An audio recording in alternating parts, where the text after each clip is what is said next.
Philippe, tu as la parole.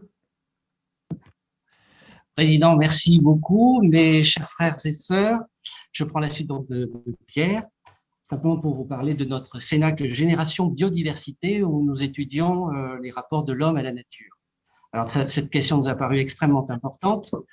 On considère que la disparition rapide des espèces et de la flore nous détruit chaque jour un peu ce que nous avons appelé les ancêtres de l'humanité de demain. Et donc, c'est un sujet vaste et nous avons décidé d'y consacrer beaucoup de temps. Nous nous réunissons chaque vendredi après-midi, donc ouvert bien sûr à ceux qui veulent nous rejoindre. Et nous avons déjà bien avancé sur ces réflexions. On a sollicité l'intervention de certains des nôtres, comme Brigitte Vu sur l'hydrogène. On est en train de finaliser la date pour faire participer Michel Brezard sur l'évolution de la pensée.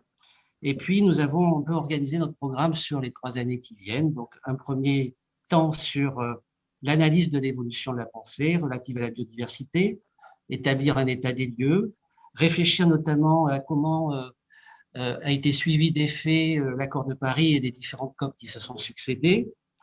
Nous avons une série d'intervenants possibles avec qui nous sommes en train de cristalliser un peu à la fois une date et un contenu, donc qui devrait nous tenir sur une bonne année de travail.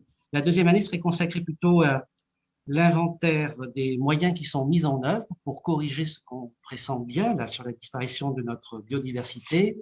Et sur la troisième année, nous chercherions davantage à élaborer peut-être des propositions si nous en sommes capables, en tout cas en faisant foison de tout ce que nous aurons accumulé, de voir un peu si on peut construire des réponses concrètes à ce que nous constatons. Voilà, on est à peu près, on est un peu moins d'une dizaine, nous sommes 8 assez régulièrement autour de la table, voilà, à joyeusement concocter des programmes d'avenir. J'ai dit. Pardonnez-moi, j'ai encore la parole, pardonnez-moi, Président. On va aussi éditer une petite revue de presse, faire des fiches sur des ouvrages que nous lisons et qu'on mettra bien sûr à la fois sur notre site et au bénéfice de l'ensemble des membres de la CIU. J'ai dit.